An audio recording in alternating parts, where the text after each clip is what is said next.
देखो आखिरी वाला जो सवाल था जो हम लोगों ने किया, उसके जो आंसर्स आ रहे हैं उसको पहले मैं बता दूं तुम्हें। N1 की वैल्यू आती है, ठीक है, आंसर्स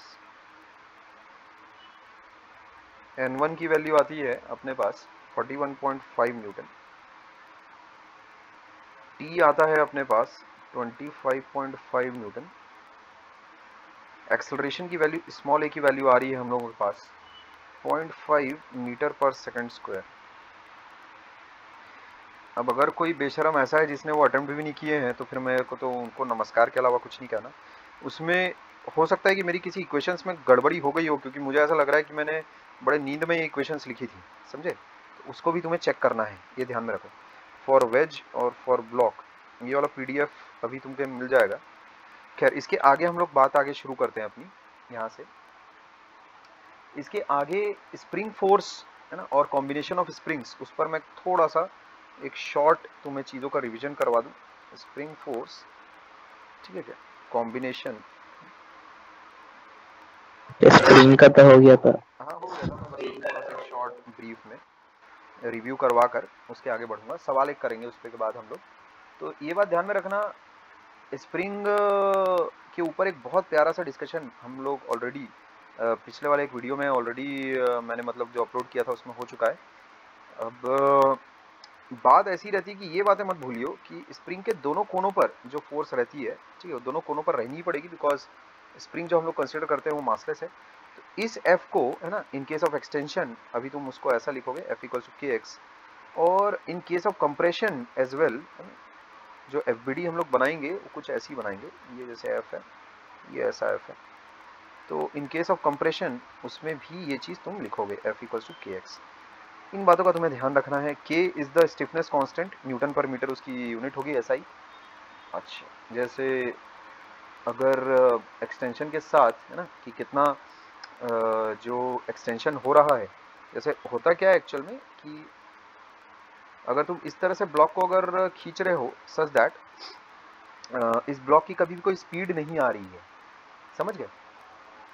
तो उसमें ये बात ध्यान में रखनी है कि भाई वो जो फोर्स है जो स्प्रिंग में जो जनरेट होगी वो इक्वल एंड अपोजिट रहेगी तुम्हारे ये इस फोर्स के, मतलब यही फोर्स तुम्हारी यहाँ पर भी जनरेट हो जाएगी, ये यहाँ पर।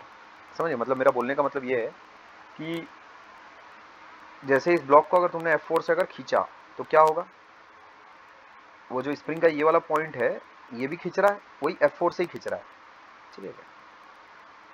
स्पीड है नहीं है, वो मेरे मुंह से एक वर्ड निकल गया था स्पीड वाला।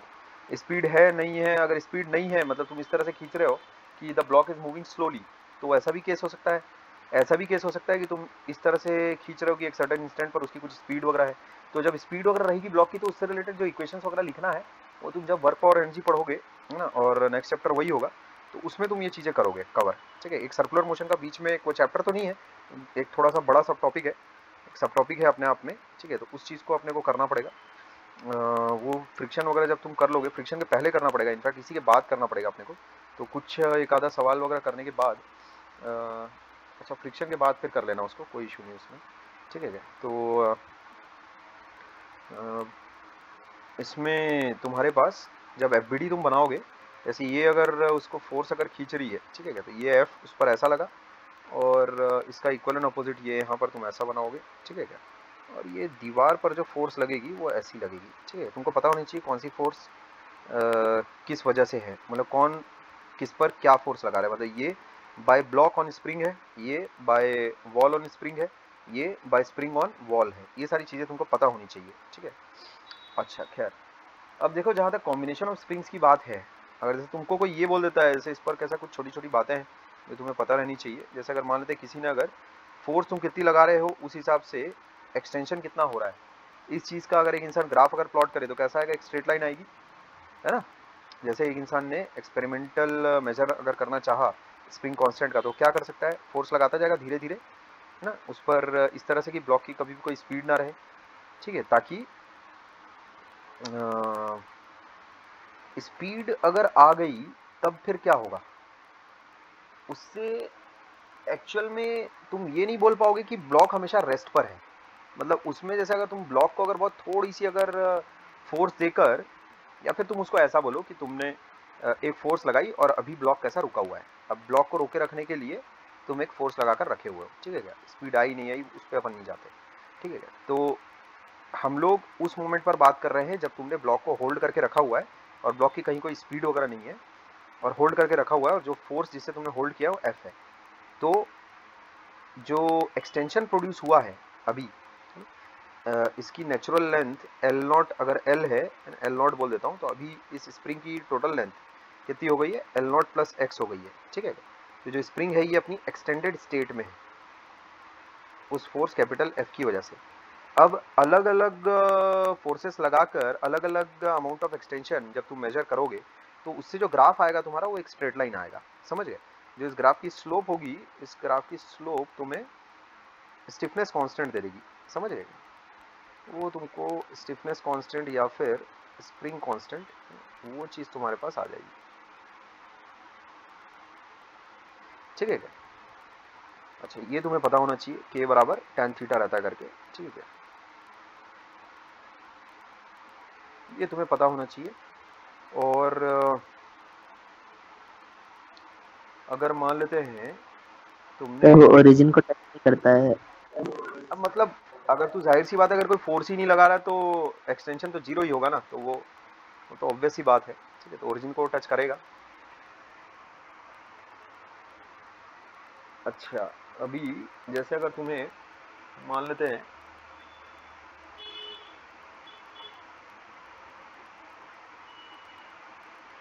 एक बात ध्यान में रखना, जो स्प्रिंग की जो लेंथ होती है, ठीक है क्या, इस चीज़ को फॉर अ फैक्ट याद रखना, स्प्रिंग की जो लेंथ होती है, मान लेते हैं ये एल है, नेचुरल लेंथ की बात कर रहा हूँ, तो उसमें जितनी बड़ी स्प्रिंग की लेंथ होगी उतना कम उसका स्प्रिंग कांस्टेंट होता है। ये बात ध्यान में रखना, दोनों के बीच में ऐसा रिलेशनशिप तो नहीं निकाला जा सकता, ठीक है क्या, लेकिन इतना ये बात ध्यान में रखना दैट जितना लंबा वो स्प्रिंग होगा स्टिफनेस कांस्टेंट उसका, अरे ये क्या लिख दिया, जितना लंबा वो स्प्रिंग होगा स्टिफनेस कांस्टेंट उसका उतना कम होता है, इस बात को ध्यान में रखना, ठीक है। अगर किसी का स्प्रिंग कांस्टेंट अगर ज़्यादा है तो इससे उस स्प्रिंग की कौन सी क्वालिटी के बारे में तुम बता सकते हो? रिजिड रहने का। हाँ, गुड, ठीक है। वैसे तो नाम से ही क्लियर है, लेकिन इसको अगर मैथमेटिकली अगर मेरे को अगर बताना पड़े तो मैं उसको इस तरह से बता सकता हूँ कि जैसे अगर मुझे एक्स नॉट अगर डिस्प्लेसमेंट अगर एक्सटेंशन अगर मुझे किसी स्प्रिंग में अगर प्रोवाइड करना है, ठीक है क्या, उसका स्टिफनेस कांस्टेंट जिसका के है, तो मुझे इतनी फोर्स लग रही है, मान लेते हैं उतना ही अगर मेरा स्टिफनेस कांस्टेंट जो है वो अगर मान लेते बहुत बढ़ गया, मान लेते 1000 के हो गया, 100 के हो गया ऐसा, तो मुझे 100 टाइम्स फोर्स लगानी पड़ेगी, 100 एफ लगाना पड़ेगा, समझ रहे हो, ठीक है। Force, greater force needs to be applied, है ना, for producing the same extension with greater stiffness constant, इस बात का थोड़ा ध्यान रखना, ठीक है। स्टिफनेस कांस्टेंट का मतलब क्या रहता है, वो कितना ढीठ है वो, तो अगर बहुत ढीठ स्प्रिंग अगर रहेगा, जैसे 2000 न्यूटन पर मीटर में, जैसे अगर दो स्प्रिंग है तुम्हारे पास, एक का स्टिफनेस कांस्टेंट है लेट से 2000 न्यूटन पर मीटर, है ना, मान लेते हैं एक का इतना है और एक का इतना है, ऐसा 1000 न्यूटन पर मीटर है, तो इसमें तुम क्या बोल सकते हो, फॉर प्रोड्यूसिंग 1 मीटर एक्सटेंशन या कंप्रेशन,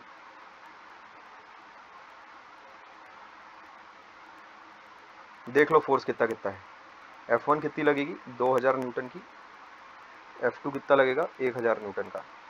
F1 के बारे में अगर तुम्हें अंदाजा कर लगाना है कि 2000 न्यूटन कितनी फोर्स होती है, तो जैसे जब तुम कभी किसी किराना दुकान में जाते हो और वहाँ पर जब जो वेइंग मशीन आती है उस पर जब उंगली से प्रेस करके देखते हो तो उसमें जो वजन लिख के दिखाता है, जैसे जब उससे उंगली के पॉइंट से ही तुम 50-60 किलो तक की भी रीडिंग ले सकते हो, इससे ऊपर तो खैर क्या ही जा पाओगे, लेकिन 60-70 इतना भी पॉसिबल है, उससे ऊपर तो मैं इमेजिन नहीं कर सकता।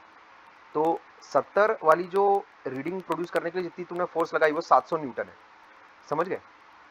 तो तुम ये सोचो क्या इस तरह की स्प्रिंग को तुम खींच भी पाओगे क्या जिसका स्प्रिंग कांस्टेंट 2000 न्यूटन पर मीटर होगा। 2000 न्यूटन पर मीटर मतलब तुम ऐसा समझो कि 200 किलो के लड़के को उठाने के बराबर है। अब 200 किलो का तुम 100 किलो के लड़के को भी उठाने की कोशिश करोगे, आंख लाल हो जाएगी तुम्हारी। तो 200 किलो के लड़के को उठाने का मतलब तुम समझ लो ऐसी स्प्रिंग को खींचना। अभी तुम्हें इमेजिन हो गया होगा कि मैं क्या बताना चाह रहा हूँ। स्टिफनेस कांस्टेंट की अगर फील अगर तुमको लेनी है तो उसके लिए हम लोगों ने कुछ बातें की, ठीक है। ऐसा यूनिट क्या रहेगी तुम्हारी के की, ऐसा यूनिट तुम्हारी होगी के की, न्यूटन पर मीटर रहेगी, ये ध्यान में रखना अपने को, है ना। और ये वाली बात अपने को ध्यान में रखनी है कि जितना लंबा एक्चुअल में स्प्रिंग होगा उतना उसका स्टिफनेस कांस्टेंट जो है, तुम उसको ऐसा समझ के चलो, स्टिफनेस कांस्टेंट जो है उसका वो कैसा उतना कम होगा, ठीक है, ये ध्यान में रखो। तो अगर किसी ने तुमसे ये सब अगर पूछा कि एक स्प्रिंग को मैं कहाँ से कट करूँ सच दैट जो नया मेरे को स्टिफनेस कांस्टेंट मिले, वो मान लेते हैं लेट्स से तुम्हारा 4 टाइम्स मिले मेरे को, ऐसा मेरे को एक स्प्रिंग को कट करना है, कैसे कट करना पड़ेगा करके, मान लेते ये एक स्प्रिंग है, उसकी लेंथ मान लेते एल है, उसका स्टिफनेस कांस्टेंट लेट्स से के है, तो उसमें उसको तुम कहाँ से कट करोगे सच दैट एक मेरे को नया स्प्रिंग बनाना है सच दैट उसकी जो तुम्हारे पास स्टिफनेस कांस्टेंट हो वो क्या हो जाए 4 times the stiffness constant of the spring हो जाए। तो उसमें तुमको क्या करना पड़ेगा, मान लेते उस स्प्रिंग की लेंथ x है, ठीक है क्या, ऐसा, तो उसका स्टिफनेस कांस्टेंट k डैश है, k डैश अपने को पता है कितना दिया हुआ है कि 4 गुना हो जाए जो अभी का जो स्प्रिंग है उससे जो नया स्टिफनेस कांस्टेंट मेरे पास रहे कैसा 4 गुना रहे। तो उसमें ये बात ध्यान में रखना कि जो ओरिजिनल स्प्रिंग है उसका जो KL का प्रोडक्ट है और जो बाद का स्प्रिंग तुमने बनाया है उसका जो KL का प्रोडक्ट है वो दोनों बराबर रहेगा। तो इससे तुम ऐसा कह सकते हो कि x की वैल्यू तो जो लेंथ ऑफ स्प्रिंग है L/4 की तुम्हें बनानी पड़ेगी। इसका मतलब the spring should be cut such that you get L/4 length of spring as one part as one spring, है ना। स्प्रिंग को काटोगे तो भी स्प्रिंग ही रहेगा ना। तो अगर ये 2 स्प्रिंग अगर तुमने उसकी बना ली तो ये 4K L/4 वाली एक स्प्रिंग हो जाएगी और दूसरी जो स्प्रिंग हो जाएगी उसकी जो लेंथ है 3L/4 उसका स्टिफनेस कांस्टेंट क्या रहेगा, कोई बता सकता है क्या? 4K बाद 3 रहेगा ना सालों, ठीक है क्या। तो ऐसे 2 स्प्रिंग में कट जाएगा वो, अगर यहाँ से अगर कट अगर तुमने लगाया तो ये अगर L/4 है तो इस चीज़ का भी थोड़ा ध्यान रखोगे, ठीक है। ये 3L/4 है अगर, ठीक है। अच्छा, अब जो सीरीज और पैरेलल कॉम्बिनेशन होता है, ठीक है क्या, अपने को पता है सीरीज और पैरेलल कॉम्बिनेशन किस तरह से वर्क करते हैं एक स्प्रिंग के, ठीक है। सीरीज वाला जो कॉम्बो है अपना कुछ इस प्रकार का, इसमें फ्री बॉडी डायग्राम्स वगैरह तुम्हें बनाने आते हैं, ठीक है, कुछ ऐसा बनेगा। सीरीज में लगे स्प्रिंग्स, सीरीज में ये बात ध्यान में रखना कि फोर्स सेम रहती है, एफ सेम, ठीक है, फोर्स सेम रहती है। अच्छा, पैरेलल में तुम्हारा एक्स सेम रहेगा, जो एक्सटेंशन या कंप्रेशन रहेगा वो समान रहेगा, ये बात ध्यान में रखना। तुम कब कहोगे कि 2 स्प्रिंग सीरीज में है या पैरेलल में है ना। ऐसे तो दिख ही जाता है एक के बाद एक रहेगा तो सीरीज है, और है ना एंड पॉइंट्स अगर समान है तो पैरेलल है, बट उसमें पैरेलल में एक्सटेंशन समान रहेगा, ये बात ध्यान में रखोगे। जैसे कि ये केस है तुम्हारे पास, ठीक है, ऐसा कुछ, तो इसमें तुम्हारे पास एक K1 है, ये K2 है, x will be same for both, extension हो चाहे कंप्रेशन हो। तो ये मेरे को बता सकते हो क्या, ये क्या है, आइडेंटिफाई सीरीज या पैरेलल, चलेगा, ये कैसा सीन है,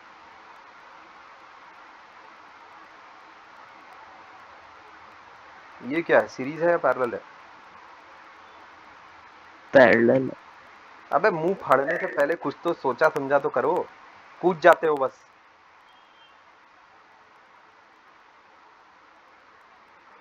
पैरेलल है वैसे, ठीक है क्या, लेकिन एकदम बिना सोचे कैसे एकदम बोल देता है यार, क्यों पैरेलल है बताओ जरा। सोच के था वो। अच्छा सोच के था, स्पीड अच्छी मतलब, चलो फिर बोलो कैसे। बाकी लोगों ने तो अभी सोचना सर शुरू नहीं किया होगा। हाँ फिर आपने आपने हैं, अबे कितने लोग शॉक आपने में अभी हो। तो कहा था कि मैंने अभी तो कहा था, क्या कहा था प्रियांशु? हैं? एंड पॉइंट्स अलग पैरेलल में अलग रहते हैं और अबे इसमें देखो सेम रहेंगे। एंड पॉइंट्स वाली जो चीज है इसमें वैसा नहीं है, लेकिन फिर भी पैरेलल है। देखो मैं उसमें पैरेलल का क्राइटेरिया एक्चुअल में ये रहता है कि डिस्प्लेसमेंट सेम रहना चाहिए, एक्सटेंशन या कंप्रेशन सेम रहना चाहिए, ये क्राइटेरिया रहता है। तो एंड पॉइंट सेम वाली चीज मेरे मुंह से इसीलिए निकल गई कि साला वो पोटेंशियल डिफरेंस और ये वाला मेरे दिमाग में आ गई थी वो बात। ठीक है, वैसा मुझे नहीं कहना चाहिए था, है ना, मैं मानता हूँ कि एंड पॉइंट सेम रहना चाहिए था और ये ऐसा वैसा, ठीक है क्या। लेकिन इसमें अगर तुम ऊपर वाले केस में अगर देखो तो जो स्प्रिंग नंबर 1 है उसके जो कोने हैं उसकी भी वही हालत है जो स्प्रिंग नंबर 2 की है। वो बात ऐसा नहीं कि पूरी तरह से गलत है, समझे क्या, लेकिन वो लूज टॉक है एक तरह से, है ना, हल्की बातचीत है। एंड पॉइंट्स कैसा जुड़े रहने चाहिए, ऐसा वो लूज टॉक है, लूज टॉक नहीं करनी चाहिए एक इंसान जो खासकर जो सिखा रहा है, ठीक है क्या। तो उसमें ऐसा बोलना चाहिए कायदे से कि एक्सटेंशन कंप्रेशन समान रहना चाहिए उसमें, ठीक है, ऐसा, ठीक है क्या। स्टेट अगर तुम देखो दोनों स्प्रिंग्स की तो वो भी तो सेम है। देखो दोनों के दोनों का एक कोना दीवार पे है और दोनों का दोनों दूसरा कोना सेम ब्लॉक को अटैच्ड है, ठीक है। तो ऐसा अगर कभी अगर होगा तो उसमें वो पैरेलल में होंगे, ये बात तो पक्की है। लेकिन क्या हमेशा ऐसा होना जरूरी है कि सर उसमें, हाँ क्या बोल रहे हो? दोनों का स्प्रिंग कांस्टेंट सेम होना चाहिए क्या? नहीं, स्प्रिंग कांस्टेंट से कोई लेना देना नहीं अपने को, K1 K2 से कोई लेना देना नहीं, है ना, उससे कोई लेना देना नहीं। सेम हो तो भी क्या है और सेम ना हो तो भी क्या है, सेम अगर है तो वो इत्तेफाक की बात है, तो उससे अपने को कोई मतलब नहीं है। यहाँ देखो श्रेयन बताएगा कि ये पैरेलल में क्यों है। दोनों स्प्रिंग की बात हो रही है, ब्लॉक की नहीं, समझे। तो ब्लॉक भी वैसे यहाँ पर एक ही है। हाँ बोलो भाई। सर ये चीजें मेरे को पता चल जाती हैं ऐसे ही, बोल दो ऐसी। हाँ हाँ बोल। वो पैरेलल का प्रॉपर्टी है कि उसमें जो x का डिस्प्लेसमेंट होगा वो दोनों में बराबर होगा। एक्स का इस वाले में डिस्प्लेसमेंट क्या होता है बे? एक्स डिस्प्लेसमेंट बोलना, हाँ अरे बोल इस वाले में। x हाँ इस ठीक है x ठीक है, हाँ डिस्प्लेसमेंट होगा वो आगे आगे, बराबर होगा। ठीक है आगे। मान के चलते हैं m राइट में चल रहा है तो हाँ ठीक है k1 में x ठीक है ठीक है ठीक है, पता है तेरे को, मेरे को पता है। चलो तो यहाँ देखो अगर तुम उस ब्लॉक को राइट चाहे डिस्प्लेस करो चाहे लेफ्ट डिस्प्लेस करो, श्रेयन ने बोला है राइट डिस्प्लेस करो, तो यहाँ पर अपन भी उसको थोड़ा सा राइट डिस्प्लेस कर देते हैं। एक्स मान लेते हैं, अगर उसको मैंने राइट वर्ड अगर डिस्प्लेस किया तो K2 में जो कंप्रेशन होगा वो कितना हो जाएगा। मान लेते हैं ये L1 उसकी ओरिजिनल लेंथ है, तो इसमें ऐसा उसकी लेंथ हो जाएगी, फिर समझिएगा ऐसा उसमें कंप्रेशन आ जाएगा x का, और यहाँ देखो इसमें मियाँ में एक्सटेंशन आ जाएगा x का। L2 कुछ उसकी ओरिजिनल लेंथ होगी तो उसमें एक्सटेंशन आ जाएगा। जो x वाली चीज़ है वो दोनों में सेम आ रही है, ठीक है। तो इस तरह की स्प्रिंग वाली जो कॉम्बिनेशन है उसमें इक्वेशंस कैसी जो बनेगी तुम्हारे पास, वो वही कैसी बनेगी, पैरेलल वाली बनेगी, समझे। जो इक्वेशन जब तुम बनाओगे तो वही पैरेलल वाली बनेगी। वो कैसे पैरेलल वाली बनेगी, कैसे पैरेलल वाली बनेगी, यहां देखो अगर मान लेते हैं F फोर्स ने किया है ये काम, मान लेते हैं इस पर लग गई F फोर्स ऐसा, तो पैरेलल वाली ही सिचुएशन कैसे क्रिएट हो जाएगी तुम्हारे पास। जब F लिखोगे ना स्प्रिंग नंबर 1 का, जब तुम FBD बनाओगे तो कैसा हो जाएगा, इसी में बना लो ना, अपन अलग अलग क्यों बना रहे हैं। ये खींचा है F, ये खींचा है F bye block on spring, है कि नहीं, बाय वॉल ऑन स्प्रिंग, ठीक है। अच्छा और दूसरा ये इस पे कैसा है, इसका कंप्रेशन हुआ, इस पे भी फोर्सेस भी लगी है, ठीक है। सर हाँ बोलो। अब तो यहाँ पर फोर्स भी एक, बराबर आ गई है और और अब एक इसको बार क्या, हाँ बोलो। एक बार फिर से मेरा कनेक्शन चला गया था। अच्छा अच्छा रुको जरा। तो मैं ये बोल रहा था कि अगर मान लेते हैं एक m मास का ब्लॉक है और उस पर लेट से फोर्स लगी है तुम्हारे पास टुवर्ड्स राइट, ठीक है क्या, ऐसा टुवर्ड्स राइट उस पर फोर्स लगी है, तो K2 वाले ब्लॉक का कंप्रेशन होगा और K2 वाले स्प्रिंग का कंप्रेशन होगा, और तुम्हारे पास जो तुम्हारा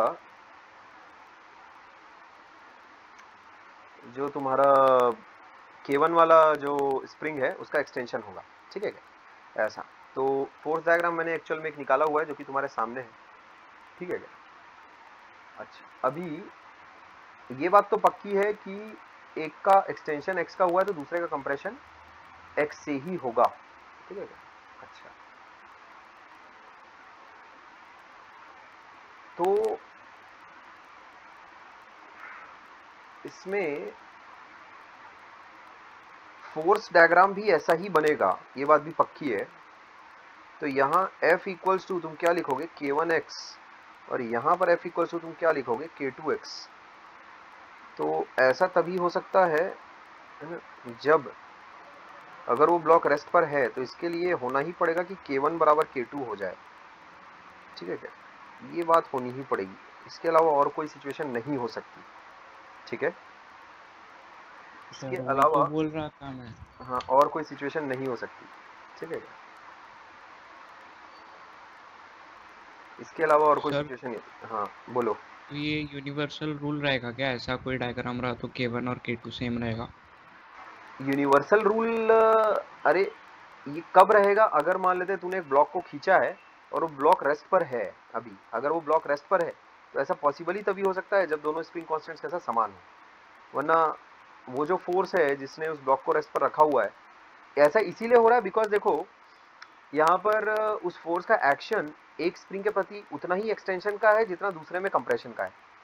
तो अगर वही सेम फोर्स अगर एक्सटेंशन और कंप्रेशन दोनों अगर प्रोड्यूस कर रही है और उसके बावजूद ब्लॉक हिलडुल नहीं रहा है, इसका मतलब क्या है, उस ब्लॉक का अगर तुम एफबीडी अगर बनाकर देखोगे तो है ना, जैसे अगर तुमसे ये स्प्रिंग 2 जो चिपका है वो जिस फोर्स से खींच रहा है तुम्हारे पास वो कितनी है K2x, और जो स्प्रिंग 1 है तुम्हारे पास वो जो तुमको खींच रहा है वो कितनी फोर्स से खींच रहा है K1x, समझ गए।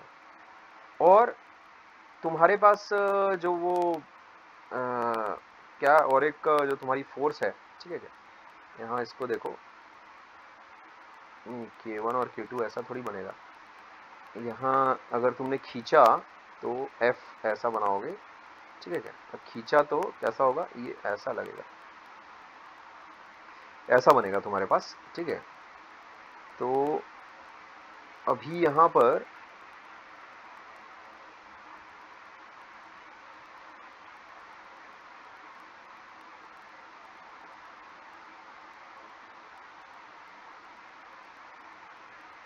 मामला, सर वो K2x वाला कैसे है?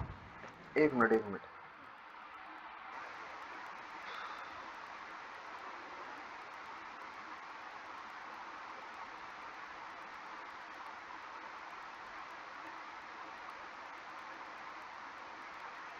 ठीक तो है सब कुछ।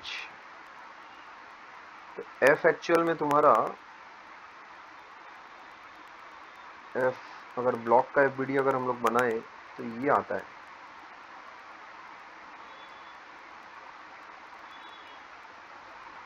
स्प्रिंग का अगर तुम देखो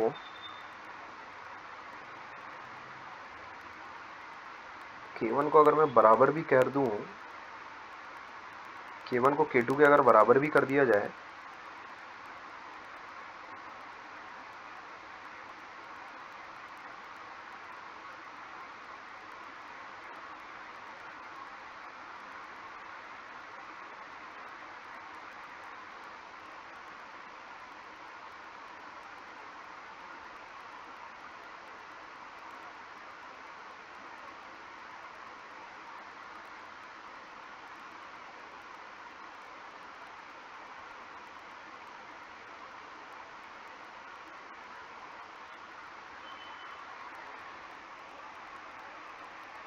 वन सेकंड,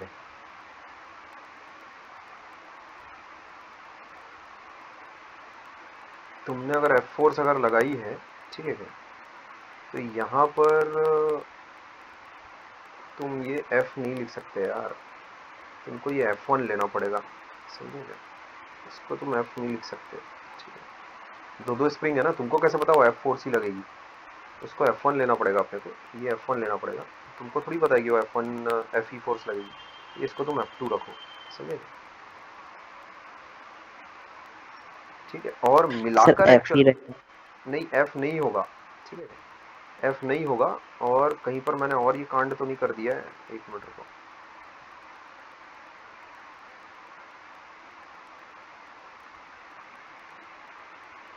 यहाँ पर वो चीज़ इसीलिए मैंने F डायरेक्टली बना ली है और इसीलिए वो चीज़ सही है बिकॉज अगर तुम ब्लॉक का अगर डायग्राम देखो, यहाँ जो सिंगल स्प्रिंग है इसमें अगर तुम ब्लॉक का अगर तुम डायग्राम अगर देखोगे तो वो मामला कुछ ऐसा है, ठीक है। ये एफ उस पर ऐसी लग रही है, एक्सटर्नल एजेंट लगा रहा है, और स्प्रिंग फोर्स उस पर ऐसी लग रही है, एफ डैश, ठीक है। तो ब्लॉक क्योंकि इक्विलिब्रियम में है अभी, तो इसीलिए F equals to F dash है, ठीक है। ये स्प्रिंग फोर्स है,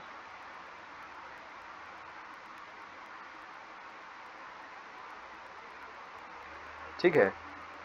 लेकिन यहाँ पर देखो जो एक्सटर्नल फोर्स है उसको दो स्प्रिंग ने मिलकर संभाला है, ठीक है। वो ऊपर वाले डायग्राम की वजह से मेरे हाथ कैसा ऐसे भगाभग चल गए, यहाँ दो फोर्सेस ने मिलकर उसको संभाला है, ठीक है। तो ये मामला रहेगा तुम्हारे पास, K1 बराबर K2 होना कोई जरूरी नहीं है, ठीक है क्या। तो ये बकवास है K1 बराबर K2 होगा करके। अच्छा, अभी इक्विवेलेंट स्प्रिंग अर्थ, ये किस तरह का फोर्स डायग्राम है, ये ठीक इस तरह का फोर्स डायग्राम है कि अगर मान लेते हैं ऐसा K1 और K2 ये वाला कॉम्बिनेशन भी अगर रहता तो इसका ऐसी ही इस ब्लॉक पर ऐसी ही फोर्सेस लगती, सेम। मानते हो नहीं मानते, ठीक है। ये ऐसा एक्सटर्नल फोर्स अगर रहता तो ये सेम, ये जो दोनों स्प्रिंग्स हैं उस छोटू ये उस ब्लॉक पर उसी प्रकार से फोर्सेस लगाते ना, ये कैसा हो जाता है K1x1, ये कैसा हो जाता है K2x2, ऐसा हो जाता, समझ गए। तो वैसी ही तो फोर्सेस लग रही हैं अभी भी, वैसी ही तो फोर्सेस लग रही हैं। x1 बराबर x2 तो इसमें भी है, x1 बराबर x2 है ना, x1 बराबर x2 है। तो ये सेम वही केस है पैरेलल वाला, ठीक है। K1 और K2 का कोई बराबर होना जरूरी नहीं है, वो मैथमेटिकल इक्वेशंस आ गई थी करके मेरे को उसमें वो बोलना पड़ रहा था, है ना। इस तरह की मैथमेटिकल इक्वेशंस आ जाएगी तो कोई भी इंसान जो लॉजिकल है वो यही बोलेगा, ठीक है। लेकिन उसमें मैंने एक्चुअली फोर्स को समान मानने की एक्चुअल में गलती कर दी थी, जो कि हो सकता है थोड़ा हड़बड़ी में हो गया है, फिर जो भी बोलो। ऊपर एक्चुअल में मैंने फोर्स को समान प्रोपोगेट करते हुए दिखाया था ना, तो उसी फ्लो में मेरे से ही लिखा गया, ठीक है। और क्योंकि मैं ऐसा कुछ पहले से प्रैक्टिस वगैरह करता नहीं हूँ, ठीक है, तो उसमें वो चीज़ हो गई थी मेरे से कि मैंने सेम फोर्स लिख दी थी। तो सेम फोर्सेस नहीं रहेंगी जो दोनों स्प्रिंग पर लगेगी, ठीक है। अगर तुमने ब्लॉक को F4 से अगर खींचा है तो इसमें मैं तुम्हें डायग्राम दिखा दूं कि कैसा लग रहा है ना। जो डायग्राम होगा वो कुछ ऐसा बनेगा, ये जो ब्लॉक है इसको F4 से खींचा गया, तो उसने स्प्रिंग को F1 फोर्स से खींचा और स्प्रिंग ने उसको F1 फोर्स से खींचा। एक्शन रिएक्शन पेयर इस प्रकार के बनेंगे, ठीक है क्या। और यहाँ पर जो दीवार है उसको दीवार ने इस स्प्रिंग के इस कोने को ऐसा खींचा, F1 फोर्स के साथ ऐसा खींचा, ठीक है क्या। और जो इधर दीवार है रखी हुई है ना, उसको ये ऐसा एक फोर्स लगेगी उस पर F1। तो एक्शन रिएक्शन पेयर से तुम्हें सेटिस्फाइड होना चाहिए। अच्छा, अभी अगर स्प्रिंग पर तुमने कंप्रेसिव फोर्सेस अगर लगाई, जो दाईं तरफ की जो स्प्रिंग है उस पर अगर तुमने कंप्रेसिव फोर्स अगर लगाई है ना, तो स्प्रिंग तुमको इक्वल एंड अपोजिट फोर्स कैसी लगाएगा। तो मान लेते हैं F2 फोर्स तुमने उस पर लगाई है, ठीक है क्या। तो स्प्रिंग तुम पर कैसी फोर्स लगाएगा, पीछे की तरफ लगाएगा तुम पर, F2 इस तरफ ऐसा, हाँ। और ये F2 दीवार है ना इस पर लगाएगी, और दीवार पर कैसी फोर्स लगेगी, जो राइट साइड वाली दीवार है उस पर इस प्रकार की फोर्स लगेगी, ये ऐसा ऐसा F2 ऐसा लगेगा, ठीक है दीवार का। क्लियर है। अगर दीवार ने इस पर ऐसी फोर्स लगाई इस पॉइंट पर, है ना, टुवर्ड्स लेफ्ट अगर फोर्स लगाई है तो यही वाला पॉइंट, ठीक है, तुम्हारा दीवार पर टुवर्ड्स राइट फोर्स लगाएगा। नामकरण कर देते A B, ठीक है। ये हो गया B पॉइंट, ठीक है। और ये वाला जो पॉइंट है दिस इज A डैश, ठीक है। अच्छा, इसके अलावा ये C पॉइंट अगर मैं इसको कहूँ, ये C पॉइंट बोल देते हैं, तो ये वाला पॉइंट हो गया C डैश, ये हो गया C। तो B और ये इसको बोल लो B डैश बोल लो, इसको C डैश बोल लो ऐसा। और ये हो गया D और इस पॉइंट को बोल लो D डैश ऐसा। D और D डैश एक ही पॉइंट्स हैं एक्चुअली, अलग अलग करके मैं तुम्हें बस डायग्राम दिखा रहा हूँ। तो क्या सिचुएशन क्लियर है क्या तुम्हें, मामला होता कैसा है। वो F क्या है फिर? F तो एक्सटर्नल फोर्स है, वो तू या मैं, फिर मैं, कोई भी इंसान हो सकता है। जो आदमी आया जो हरकतें दे रहा है वो, उसके रिस्पॉन्स में F1 और F2 is the response of both the springs. F1 is the response of spring 1, F2 is the response of spring 2, ठीक है क्या। कॉज क्या है, कॉज है F is the cause, F1 and F2 is the result, response, जो भी तुम बोलो। कार्य क्या है, तुम्हारा एफ और उसके रिस्पॉन्स में कुछ होता है ना, क्या बोलेंगे उसको, परिणाम बोलो, जो भी बोलो, जवाब। जवाब थोड़ी वे तो साले, ये तो लग रहा है कहीं किसी से तू मैं करने वाला टाइप। जवाब अच्छा वर्ड नहीं है, ठीक है चलो। इफेक्ट और कॉज, ऐसा ये दो अच्छे अंग्रेजी के वर्ड्स हैं, अभी हिंदी में कुछ अच्छा निकल नहीं रहा है। खैर, क्या ये मामला क्लियर है? अब इसमें क्विकली एक सवाल मैं करके तुम्हें दिखाता हूँ, इसके एफबीडी से रिलेटेड। अगर किसी को कोई दिक्कत या परेशानी अगर है तो बोले पहले फटाक से। सर जो ऊपर वाला डायग्राम है वाइट वाला, हाँ, उसमें K1 X1 और K2 X2 एक ही तरफ कैसे आ गया? अबे ऐसे आ गया कि साले दोनों को खींच रहा है ना। ये वाले का डायग्राम है, ये वाले का डायग्राम है, समझा? अच्छा हाँ समझ गया। और उस साले नीचे वाले डायग्राम में भी दोनों एक ही तरफ है बे। इसमें भी तो एक ही तरफ है, F1 भी इस तरफ है और F2 भी इस तरफ है, नीचे वाले में भी एक ही तरफ है, ठीक है? ध्यान रखियो। किसी को कुछ और पूछना है तो बोले।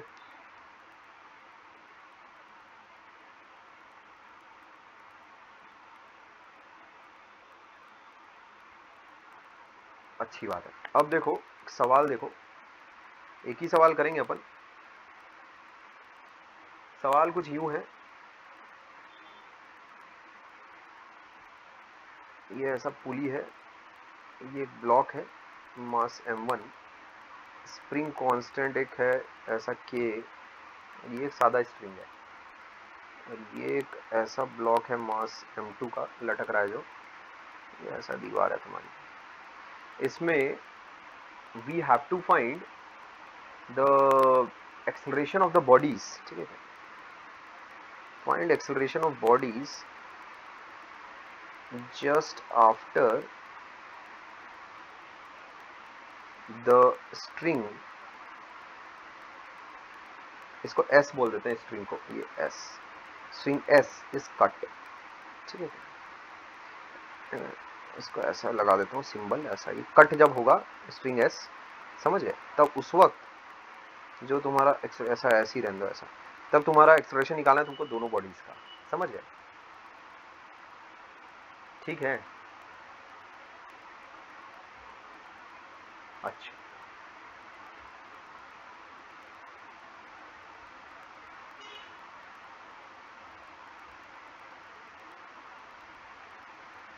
ठीक है भाई, तो अब काम शुरू करते हैं, ठीक है? ये बात हमेशा ध्यान में रखोगे, एक बात हमेशा फॉर अ फैक्ट याद रखना कि जो स्ट्रिंग है, tension can become zero instantaneously,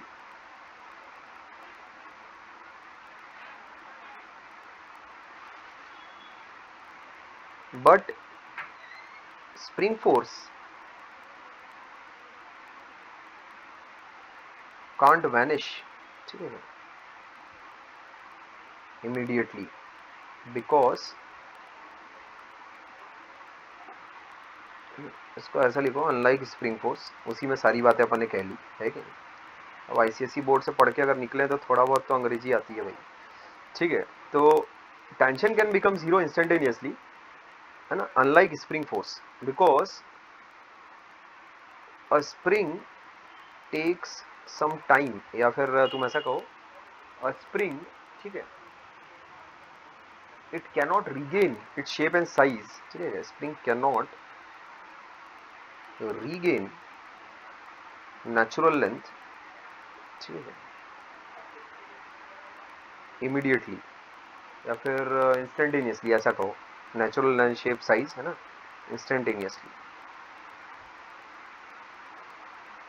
और जब तक के एक्सटेंशन या कंप्रेशन है उस स्प्रिंग में, तब तक स्प्रिंग फोर्स तो है ही, ठीक है?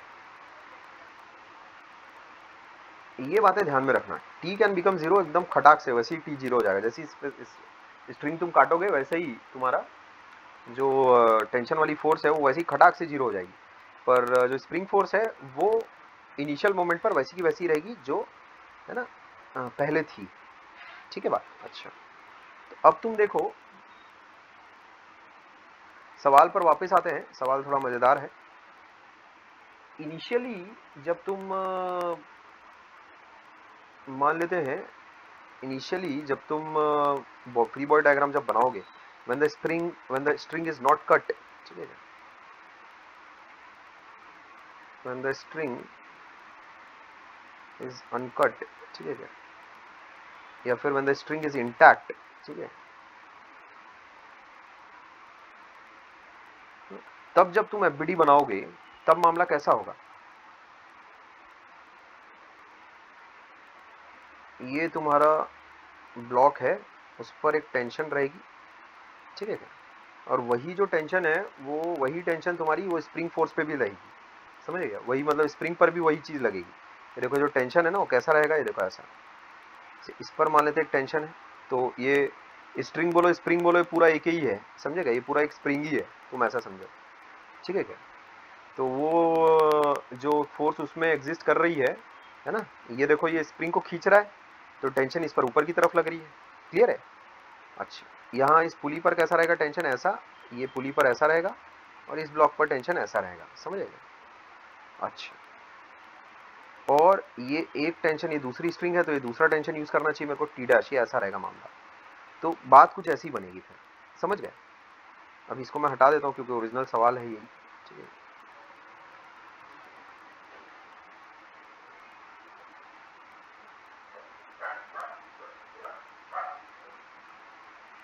ठीक है,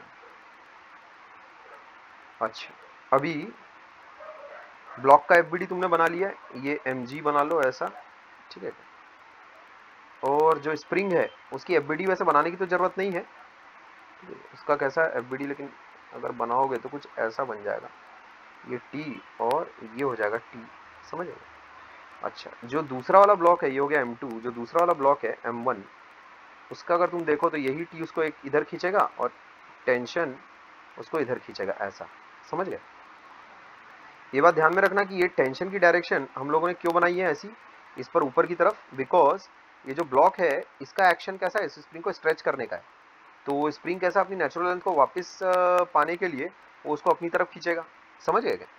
तो इस वजह से अपन ने इस पर स्प्रिंग का एक्शन कैसा बनाया है, ऊपर की तरफ बनाया, ऊपर की तरफ, ठीक है, ये ध्यान में रखोगे, है ना। अच्छा, एक मिनट,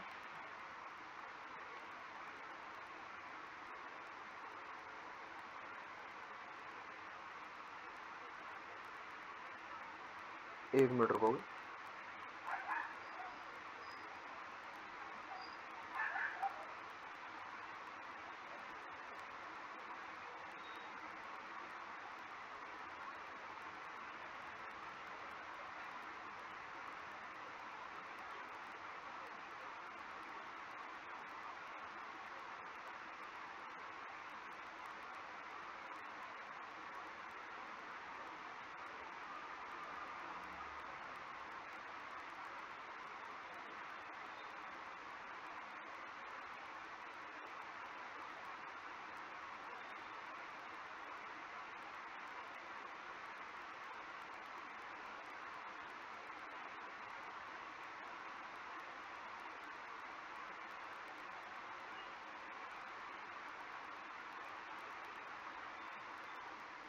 तो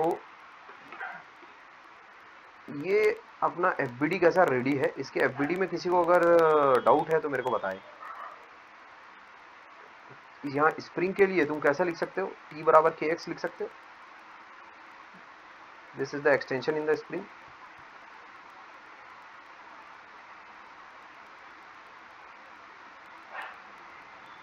ठीक है।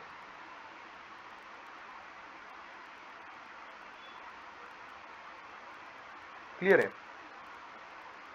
अभी जब सब कुछ रेस्ट पर है ना, when the string is intact, everything is at rest, तो उसमें कहीं किसी बॉडी का कोई एक्सेलरेशन नहीं है, तो T बराबर T डैश होगा, T इक्वल्स टू m2g होगा,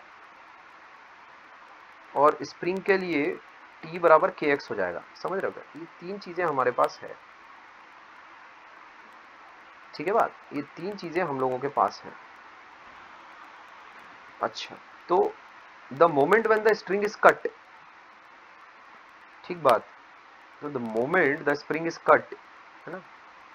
मामला कैसा होगा, पहले तो ये स्प्रिंग फोर्स कितनी लग रही है वो इससे आ जाता है तुम्हारे पास बराबर, ठीक है क्या, टी बराबर टी डैश है ना। तो जो स्प्रिंग फोर्स है, इनिशियल स्प्रिंग फोर्स, वो अपने पास आ जाती है। खैर जिस वक्त कैसा स्ट्रिंग तुमने काटी, द मोमेंट है ना, when string is cut,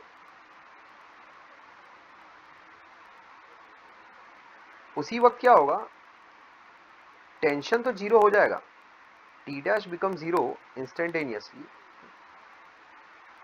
T dash become zero, but T, ठीक है क्या, डज नॉट, क्लियर है, टी क्या है, स्प्रिंग फोर्स है। तो इनिशियल जो एक्सटेंशन है ना, इनिशियल जो उसका एक्सटेंशन है वही रहेगा जिस मोमेंट पर स्ट्रिंग एस काटी जाएगी, ठीक है, जो इनिशियल एक्सटेंशन है वही मेंटेन रहेगा। तो इसीलिए जब तुम दोबारा एफबीडी बनाओगे तब उस वक्त जब m1 मास है, जो ऊपर वाला जो मास है, उस पर जो फोर्स रहेगी वो कैसी रहेगी तुम्हारे पास, वो kx वाली ही रहेगी, टी ही रहने वाली है, टी डैश नहीं लगेगी उस पर। और नॉर्मल रिएक्शन अगर बना नहीं रहो, क्योंकि नॉर्मल रिएक्शन तो mg से बैलेंस्ड है। अच्छा, और जो m2 है ना, उस पर फोर्सेस कैसी रहेंगी, t, और ये रहेगी उस पर mg, ऐसा। तो अपने को ये पता है कि t कितना है अपने पास, t अपने पास इनिशियली कितना था, t इनिशियली था अपने पास m2g के बराबर, ठीक है, t इनिशियली अपने पास था m2g के बराबर है कि नहीं।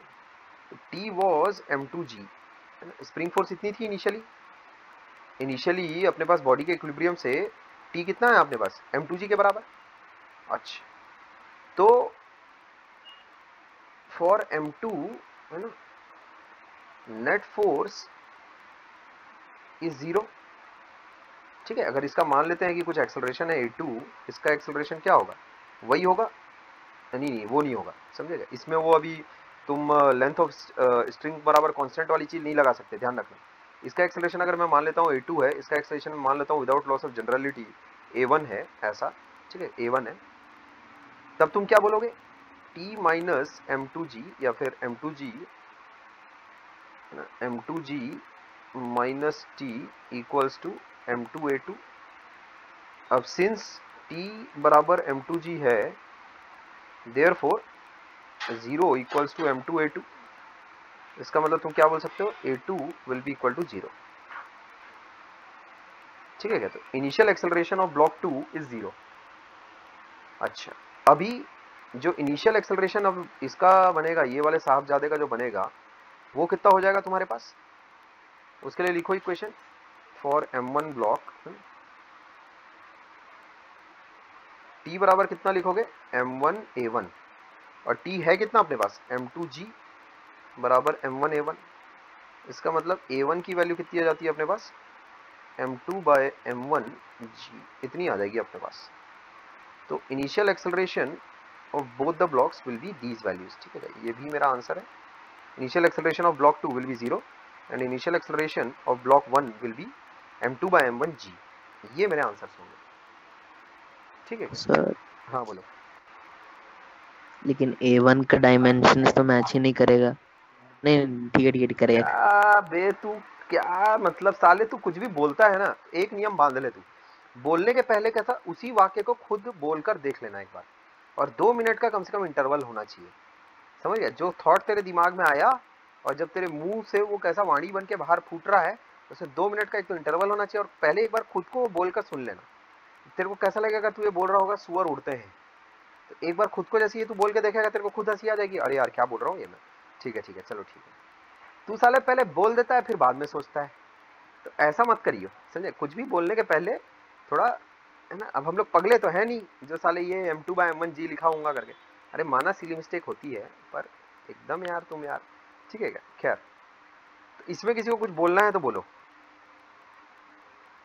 सर हाँ पहले और दूसरे केस में टेंशन सेम ही रहेगा क्या, मतलब हाँ, वो पहले वाले। स्प्रिंग, वो टेंशन नहीं बोल उसको, ये स्प्रिंग फोर्स है, this is spring force, this is not tension, ये स्प्रिंग फोर्स है, this is spring force, spring force, ठीक है क्या? ये अचानक से कोई सिचुएशन अगर चेंज होगी तो स्प्रिंग फोर्स चेंज नहीं हो जाती है, दिस इज स्प्रिंग फोर्स, ठीक है क्या? This is spring force. अचानक से अगर कोई सिचुएशन में, अगर कॉन्फ़िगरेशन में अगर कोई बदलाव आएगा तो ये अचानक से चेंज नहीं होगी, ये वैसी की वैसी ही रहेगी। इसी कंसेप्ट पर ये सादा सवाल आधारित है, ठीक है?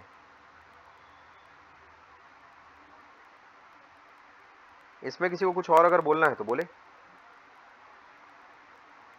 शुरुआत में t बराबर t डैश क्यों है? अबे साले, हैं तू क्या रहता फैला साले। तो ये ब्लॉक और ये ब्लॉक रुके हुए हैं ना बे, इक्विलिब्रियम पर है ना, रुके हुए हैं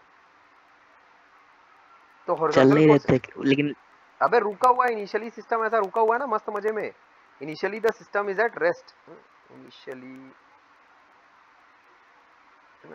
ये ऐसा इनिशियली वगैरह छोड़, the system is at rest.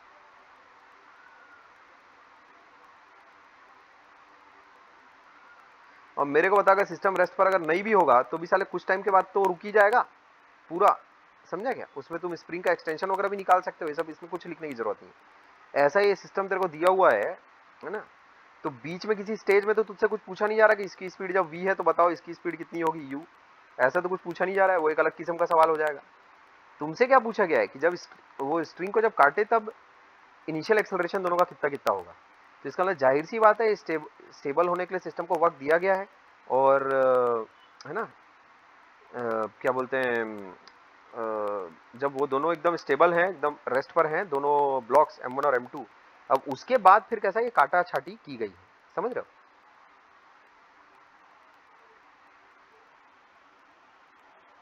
ठीक है,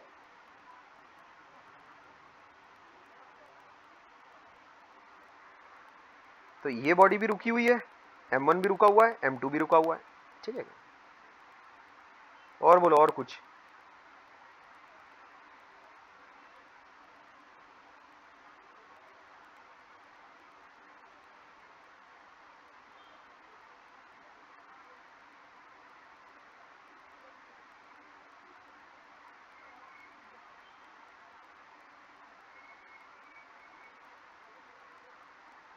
कोई और बात है तो बोलो मेरे को। ठीक है, अभी यहाँ ओवर करते हैं हम लोग।